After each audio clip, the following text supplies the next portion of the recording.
Assalamualaikum warahmatullahi wabarakatuh.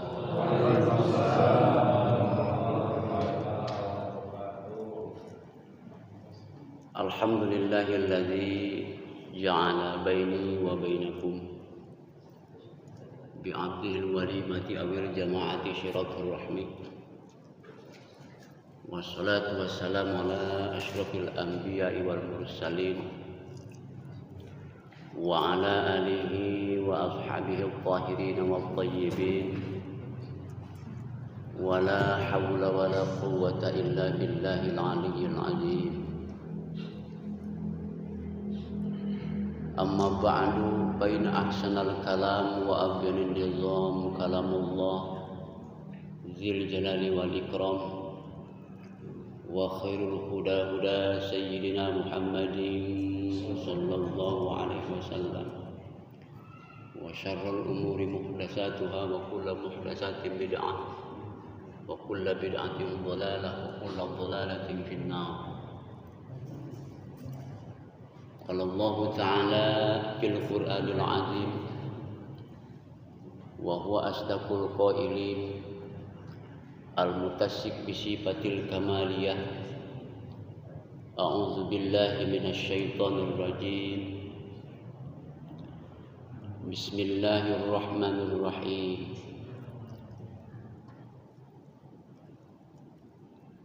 Wa 'allama Adama al-asma'a kullaha thumma 'aradahum 'alal malaikati faqala anbi'uni bi asma'i haula'i in kuntum shadiqin. Al-ayah wa qala nabiyyu sallallahu alaihi wasallam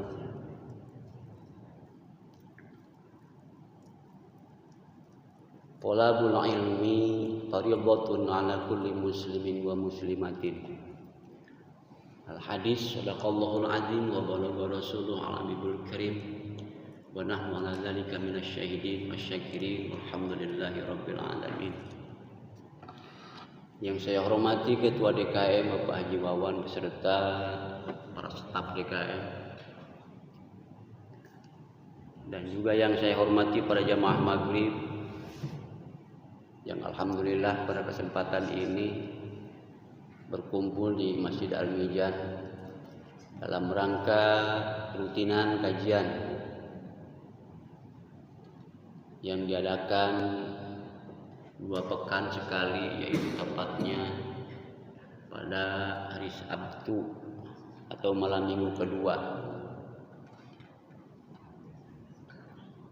Salawat dan salam kita curahkan kepada junjungan kita Nabi besar Muhammad sallallahu alaihi wasallam, para sahabat, keluarga, para pengikutnya. Dan juga kita tidak luput syukur kepada Allah, alhamdulillahirabbil alamin. Pada kesempatan ini Allah telah memberikan kepada kita kesehatan, taufik, hidayah, sehingga kita semuanya bisa berhadir di dalam acara kajian ini. Mudah-mudahan kita semuanya dimuliakan oleh Allah dan diampuni segala dosa-dosa kita oleh Allah Subhanahu wa taala. Amin ya Allah ya rabbal alamin. Hadirin para jemaah maghrib yang dirahmati Allah Subhanahu wa taala, minggu yang lalu kita bercerita tentang masalah babul ilm, tentang keutamaan ilmu dan tentang keutamaan orang yang mencari ilmu. Jadi keutamaan ilmu ini sangat luar biasa, dan keutamaan orang yang mencari ilmu juga sangat luar biasa. Makanya orang yang berilmu di dalam melakukan ibadah apapun, karena ada dasar ilmunya, itu tidak akan ragu. Dan yang ada adalah keyakinan di dirinya, karena dirinya sudah mendapatkan ilmu, karena dirinya sudah mempunyai ilmu. Tetapi sebaliknya, dalam segi ibadah apapun, tanpa diiringi dengan ilmu pengetahuan, terutama adalah ilmu agama, maka ibadah itu selalu diiringi dengan keraguan, selalu diiringi dengan ketidakyakinan. Kenapa? Karena ilmunya masih kurang, karena ilmunya tidak punya.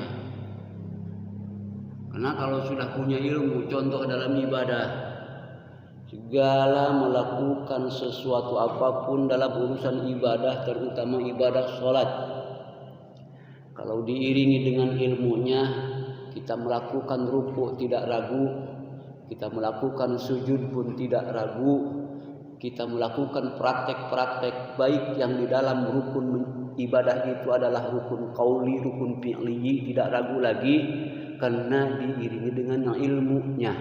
Tetapi kalau tidak diiringi dengan ilmunya, semuanya akan terus ragu. Maka penting kita mencari ilmu. Maka kata Allah Subhanahu wa taala, "Qul hal yastawil ladzina amanu" atau "Qul hal yastawil ladzina ya'lamun", apakah sama orang yang mempunyai ilmu atau orang yang tahu tentang masalah urusan ibadah karena diiringi dengan ilmu? Walladzina ya'lamun, atau sama dengan orang-orang yang tidak mempunyai ilmu?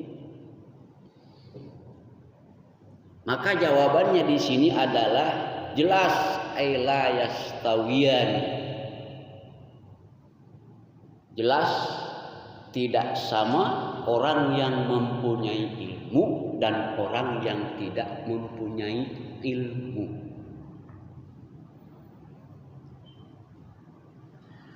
Itulah keutamaannya tentang masalah ilmu. Tetapi kalau kita tidak punya ilmu, contoh di dalam kitab Zubad,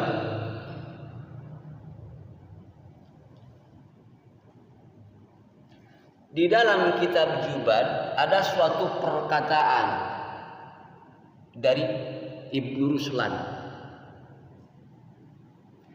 Suatu perkataan di dalam kitab Zubad ini mengatakan bahwa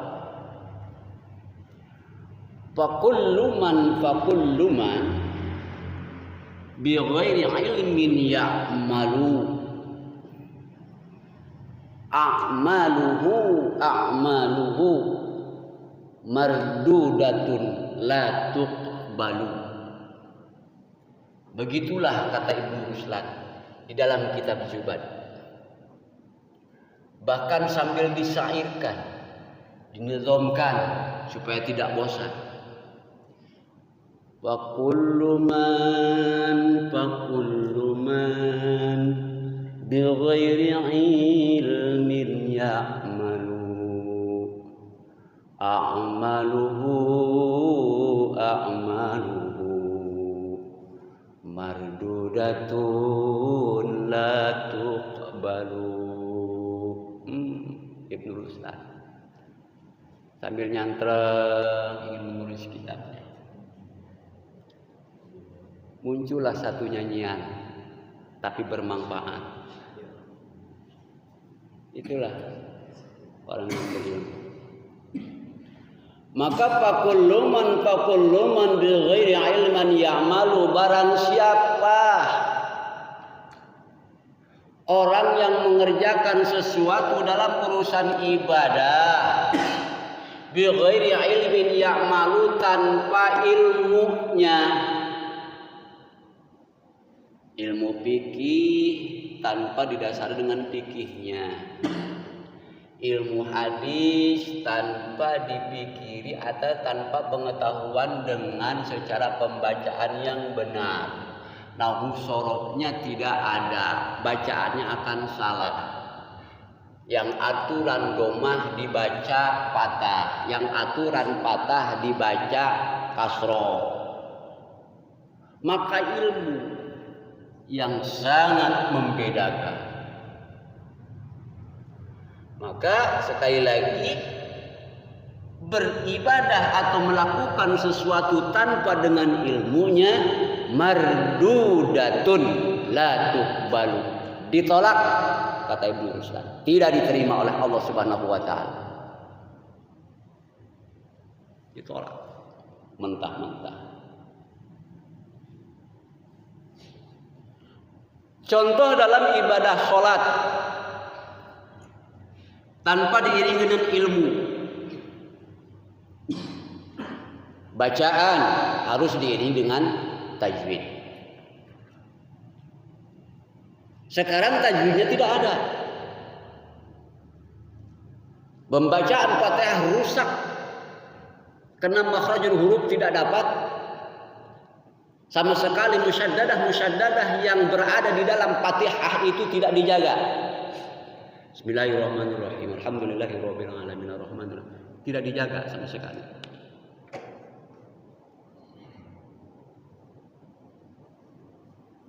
Maka mardudah la tuqbal.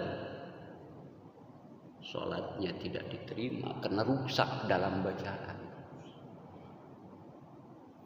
Maka penting ilmu, baik ilmu fikih, baik ilmu tajwid, baik ilmu hadis dan lain sebagainya yang menyangkut, yang berhubungan dengan syariat Islam, yakni hukum syara. Talabtu syar'an min babi itlaqil masdar wa iradatil fa'il haqiqatan huwallah majajan war rasul.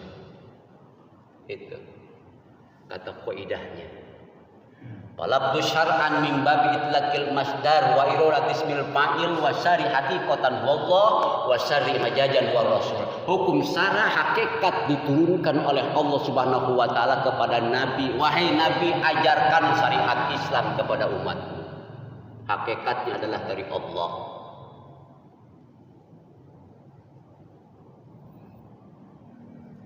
Maka penting, keutamaan ilmu sangat luar biasa. Mencari ilmu pun pahalanya sangat luar biasa.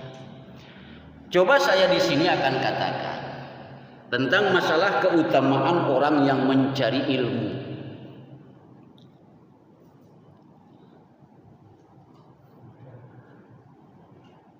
Ada satu hadis saya akan bacakan, Wadailami an Ibni Abbasin.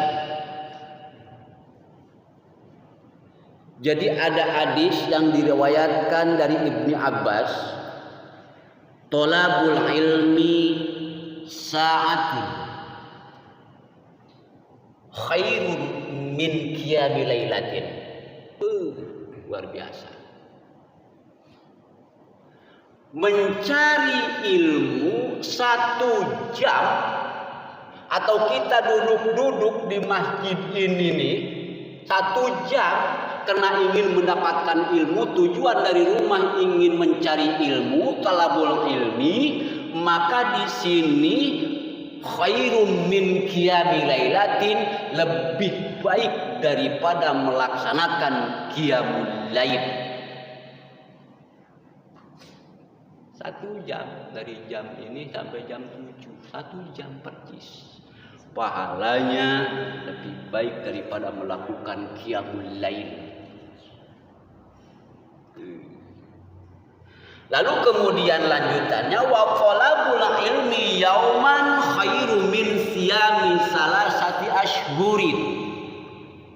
Mencari ilmu 1 hari saja, maka pahalanya lebih bagus atau lebih baik daripada melakukan puasa sunnah 1 bulan, 3 bulan. Ternyata keutamaan orang mencari ilmu itu sangat luar biasa.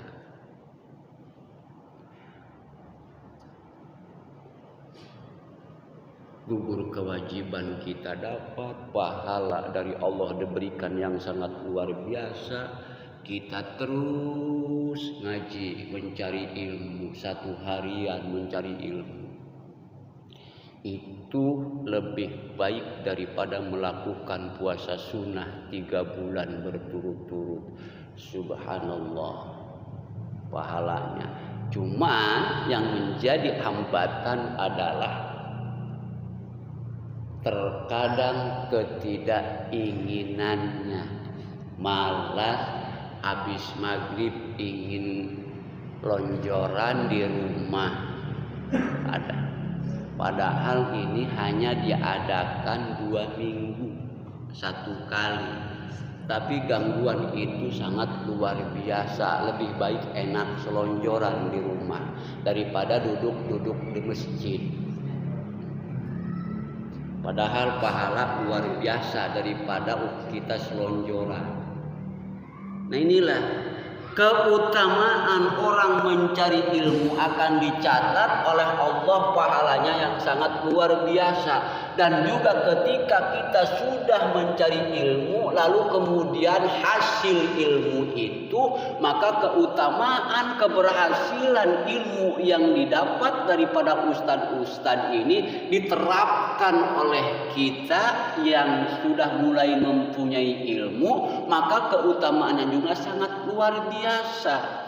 Ibadah kita jadi lancar, ibadah kita jadi hilang keraguan karena sudah dipenuhi dengan ilmu. Tetapi kalau diri kita tidak dipenuhi dengan ilmu atau tidak diiringi dengan ilmu, maka terus akan selalu berkerak-keraguan. Ingin melakukan sholat sunnah pun kita ragu. Kita harus mau melakukan sholat apa setelah ba'da maghrib ini? Karena tanpa diiringi ilmu akan selalu ragu. Kok orang-orang banyak amat melakukan sholat sunnah ba'da maghrib? Beberapa rakaat dilakukan.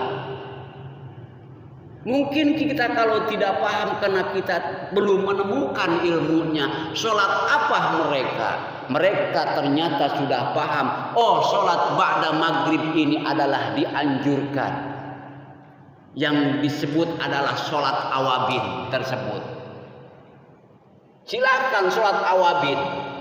Sholat awabin itu pahalanya sangat luar biasa ketika kita melakukan. Apalagi dilakukan sholat awabin itu adalah 6 salam, berarti 12 rakaat.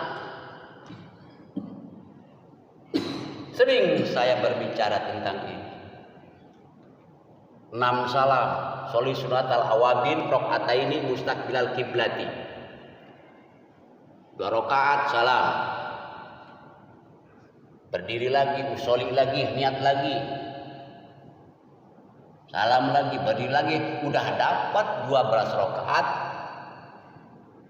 Masih ada waktu menuju ke Isya. Masih beberapa menit lagi. Banyak sholat yang lain, sholat sunnah mutlak. Hitungan sholat sunnah mutlak tidak dihitung rakaatnya mau berapa aja. Silahkan semaunya. Usolli sunatal mutlak rakaataini. Atau tidak pakai sholat sunnah mutlak atau usolli sunatan rakaataini. Itu sholat sunnah mutlak. Gampang kalau diingin ilmu. Oh, tidak ragu lagi. Saya mau sholat sunnah mutlak aja dari maghrib, sesudah maghrib waridan maghrib beres, doa sudah beres, doa orang tua sudah selesai, bagi yang demen hadarat-hadaratnya sudah selesai, bagi yang demen salawat sudah selesai, bagi yang demen tahlil sudah selesai. Itu kan demen-demenan. Tahlil bagi yang demen, salawat bagi yang demen. Malam Jumatan bagi yang demen. Kalau tidak demen mah, wah itu sawios bae itu. Bagi yang tidak demen. Apaan malam Jumatan tidak demen atau sawios itu. Ya. Bagi yang demen ini. Kalau tidak demen tidak menjadi masalah. Ini saya tadi. Ini ada cerita sebentar. Yang mempunyai perusahaan PT Spring Panel ini yang punyanya meninggal tadi, pemiliknya. Lalu kemudian kami berkumpul,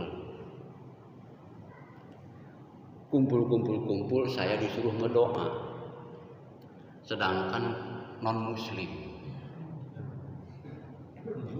Bingung saya. Di sisi lain kalau saya menolak, ini ancaman rada berat.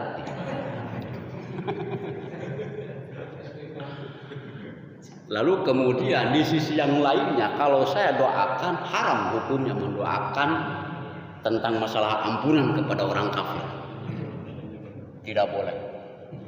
Di situ perang batin saya menolak, beliau tidak menolak. Bagaimana pertanggungjawaban saya di akhirat nanti kepada Allah? Akhirnya saya mohon maaf, kayaknya ini tidak nyambung, kata saya. Kayaknya tidak nyambung. Memang kita mandi airnya sama, minum airnya sama, cari duit mungkin sama, beda dia bos, kita anak buah, dia yang punya, kita yang kuli, semua sama. Tetapi dalam urusan doa untuk akhirat, tidak ada sejarahnya muslim mendoakan kafir untuk masuk surga. Tidak ada. Bahkan dilarang oleh agama. Agama kita melarang. Masa kita ke orang kafir, Allahumma gfir lahu warhamhu wa'afihi wa'fu anhu. Aturan tidak pantas.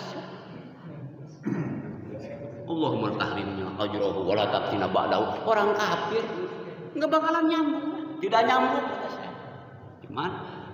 Saya akhirnya saya siasati. Ini siasat dalam kebenaran, bukan siasat dalam kebohongan. Boleh siasat kebenaran demi untuk mempertahankan diri di situ saya supaya bagus, dan di hadapan Allah juga saya tidak begitu dicela. Akhirnya kata saya, udah langsung aja Al-Fatihah. Tidak disebutkan. Setelah beres Al-Fatihah, lalu kemudian doanya tidak Allahumma gfir lahu, Allahumma gfir lil mu'minina wal mu'minat wal muslimin wal muslimat al-ahya'i minhum wal amwat, Allahumma la tahrimna ajrahum. Udah begitu, selesai urusan saya.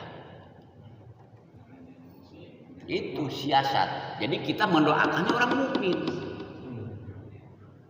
Mendoakan orang mukmin, bukan orang Kristen, bukan orang kafir, orang Cina. Siasat. Boleh bersiasat di dalam menjaga kemadaratan di situnya. Itulah makanya ilmu itu yang harus penting kita punya. Ilmu. Coba kalau tidak berilmu, aduh, pusing. Bisa tapi ilmunya kurang misalnya. Ya udah, Allahumma gfir lahu khususon misalkan.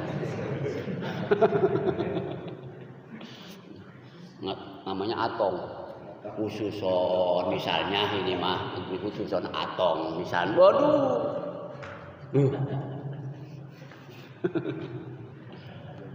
bingung.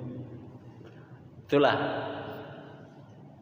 hadirin jamaah maghrib yang dirahmati Allah Subhanahu wa taala. Maka kalau dengan ilmu sesuatu apapun akan merasakan ketenangan.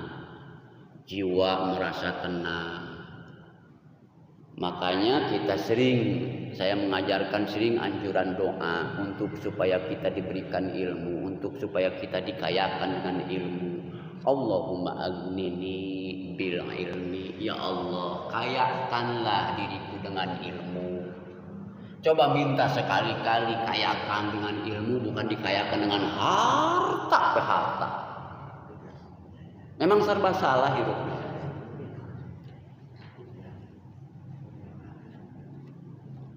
ngaji terus, enggak ngejo, lapar. Ngaji terus, enggak ngejo, lapar. Artinya ngaji terus tapi mencari duit enggak. Anak dan istri akan kelaparan. Lalu kemudian ngejo terus, ngaji enggak, sasar. Bakal sasar. Kenapa sasar? Karena tanpa ilmu hidup bakal sasar. Kesana kesini akan tidak manfaat. Lalu kemudian enggak ngaji, enggak ngejo, nyari duit enggak, ngaji enggak, wis modal. Minta surat merah ke Allah, ya Allah kirim surat merah. Daripada lama-lama di dunia tidak ada manfaatnya, buat apa dosa yang terus membesar, membengkak? Mendingan minta langsung ke Allah, ya Allah matikanlah aku daripada aku hidup begini. Dosa selalu nambah. Maka sekali lagi, bahkan di sini juga ada yang mengatakan hadis dari Tirmidzi, an Sahbarah, man talabal ilma kana kafaratun lima madha. Barang siapa yang mencari ilmu, maka seolah-olah dia ini akan diampuni dosanya oleh Allah Subhanahu wa taala. Lima madha, dosa yang sudah terlewat akan diampuni oleh Allah Subhanahu wa taala, khusus bagi orang yang berilmu. Bahkan kata Siti Aisyah seperti ini. Siti Aisyah sambil bersair, melamun di sini bersair. Manin taqalla liyata'allama ilman ghufira lahu qabla ayyahtuwa. Barang siapa yang mencari ilmu, ghufira lahu qabla ayyahtuwa, diampuni dosanya sebelum melangkah kaki, sudah diampuni. Ada Pak Haji Supawi malam minggu ini tidak mau niat ke masjid, dia ke masjid sholat berjamaah, ingin mencari ilmu. Nggak jadi, sudah niat nggak jadi, sudah diampuni itu dosa. Karena nggak jadi ada keperluan yang lebih urgent. Gitu. Diampuni dosanya oleh Allah Subhanahu wa taala. Nah, maka ketika kita melakukan sesuatu, ilmu yang mengiringi, ilmu yang mendapati, ilmu yang mendahului. Kalau kita dengan ilmu sesuatu hal akan tahu. Seperti kita ingin mulai pekerjaan, kalau tahu ilmu, baca bismillah, bismillah akan mendapatkan keberkahan. Bahkan akan saya coba di sini. Qala al-faqih Abu Lais rahimahullah taala, man hafadha sab'a kalimatin fahuwa syarifun indallahi taala wal malaikata wa yaghfirullahu dzunubahu walau kanat mislu zubadil bahri. Kata Abu Lais, man hafadha sab'a kalimatin, barang siapa yang menjaga 7 kalimat, bahwa syarifun indallah, maka kalimat itu adalah mulia di hadapan Allah Subhanahu wa taala. Mulia menurut Allah Subhanahu wa taala, wal malaikata, dan menurut malaikat pun kalimat itu sangat mulia.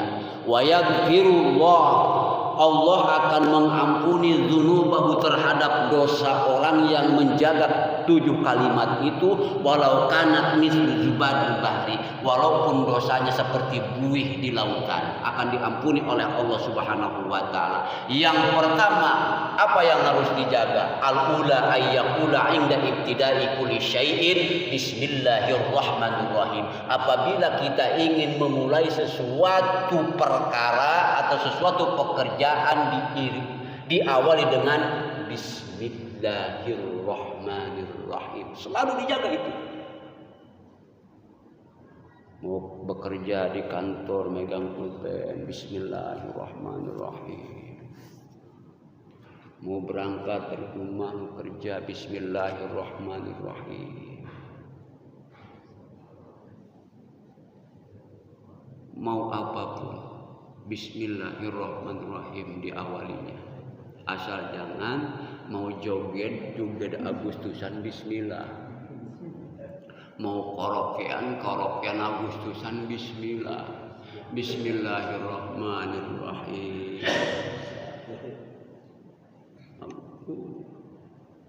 Kondangan ada hiburannya, organ di gedung organ mau joget bismillahirrahmanirrahim.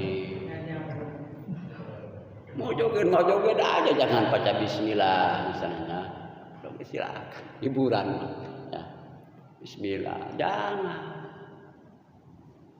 Lalu kemudian yang kedua, yang apabila orang bisa menjaga ini ketika wasaniyatu ayyakula inda pirogi kulli syai'in alhamdulillah.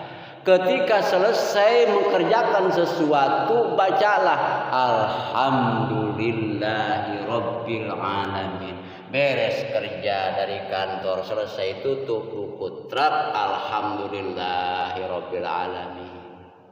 Jangan selesai joget alhamdulillahi rabbil alamin ya. Alhamdulillahi rabbil alamin, selesai pekerjaan.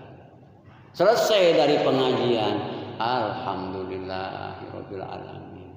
Segala puji bagi Allah Rabbil alamin yang menguasai alam semesta. Itu.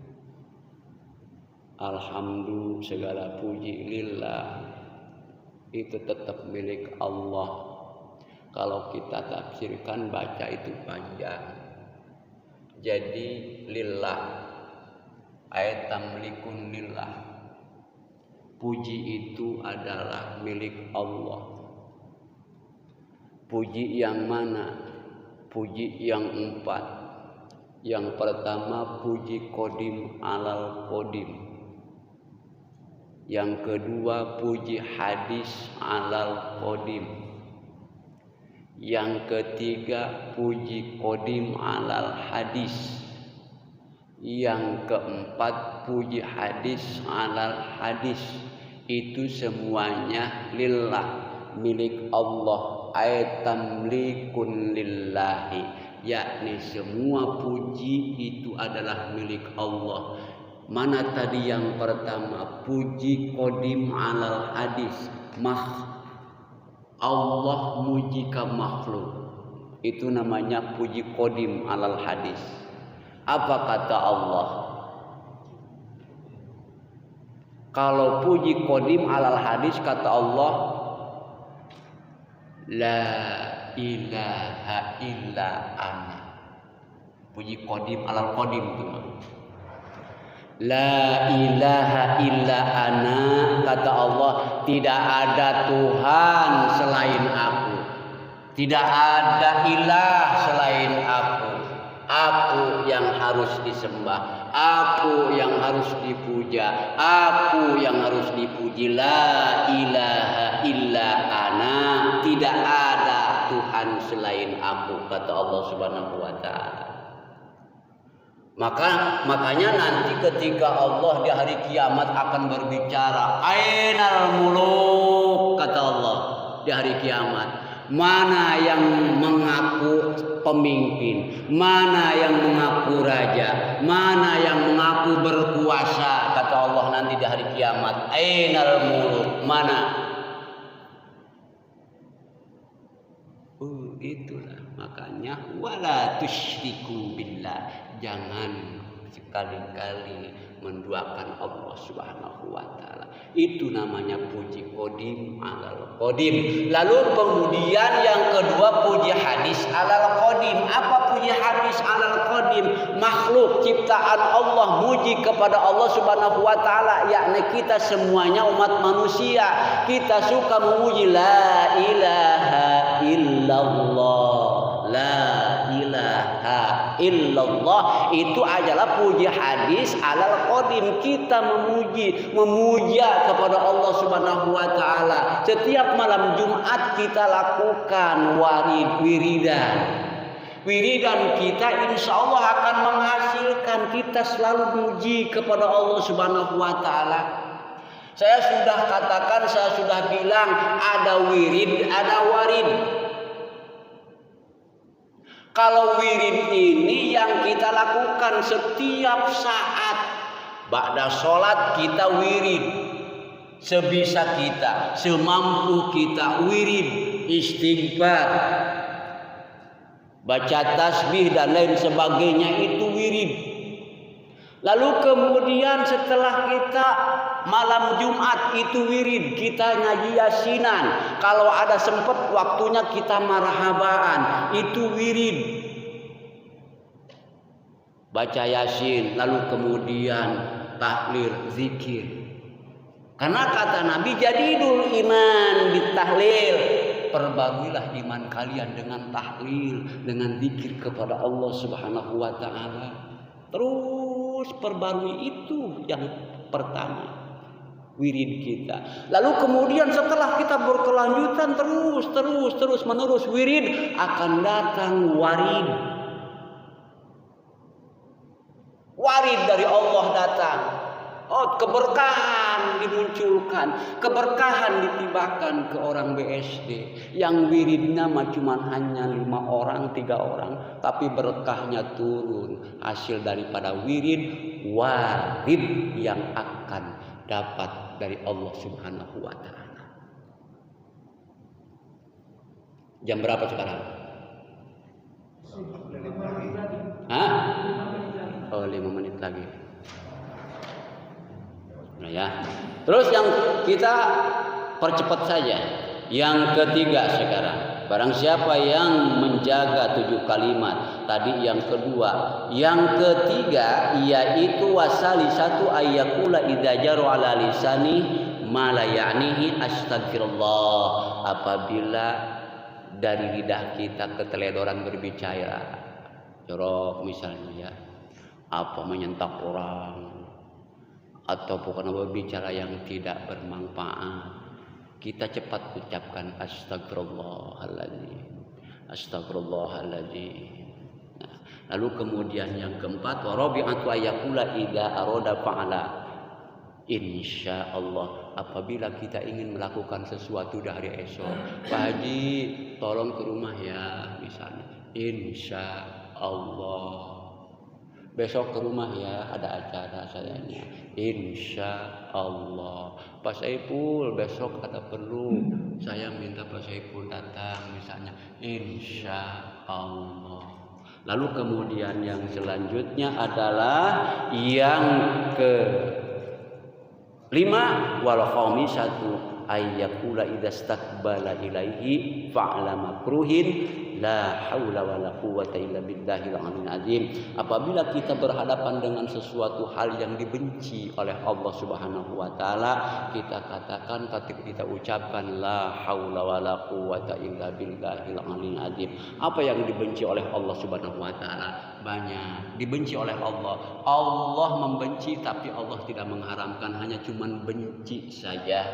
Hanya cuman benci melihat sesuatu yang mencicikan. Maka Allah tidak mengharamkan, tidak memakruhkan, hanya benci saja.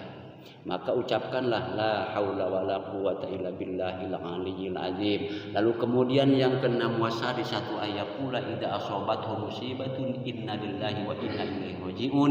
Apabila kena musibah kita ini, maka diharuskan mengucapkan inna lillahi wa inna ilaihi rajiun. Jangan kita mengucapkan ketika ada yang meninggal saja inna lillahi. Sesuatu musibah apapun itu, musibah tsunami, gempa bumi dan lain sebagainya, kebakaran, apapun, sakit itu adalah musibah dari Allah, maka kita ucapkan inna lillahi wa inna ilaihi rajiun, karena semuanya akan kembali kepada Allah. Kalau kita sakit, yang menyembuhkan adalah Allah, kembalikan kepada Allah Subhanahu wa taala. Musibah apapun yang datang itu adalah dari Allah Subhanahu wa taala, akan kembali kepada Allah. Allah yang mengatur, maka dianjurkan untuk mengucapkan inna lillahi wa inna ilaihi rajiun. Yang terakhir, wasabi'atu la yazala yajri ala lisani fil laili wan nahar kalimatu la ilaha illallah Muhammadur Rasulullah. Jangan henti-hentinya kita mengucapkan kalimat la ilaha illallah Muhammadur Rasulullah dari setiap harinya, baik siang ataupun malam. Tidak sampai jangan dilupakan kita mengucapkan la ilaha illallah Muhammadur Rasulullah. Maka apabila kita bisa menjaga 7 kalimat yang dianjurkan di sini, kata Abu Lais, maka Allah Subhanahu wa taala akan mengampuni dosa-dosa kita, walaupun dosa itu sebanyak buih di lautan.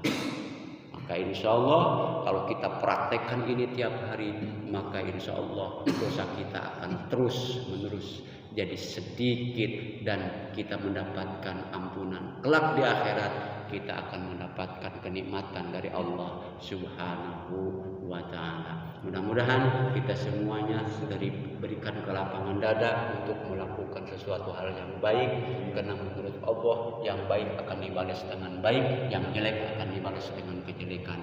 Assalamualaikum warahmatullahi wabarakatuh.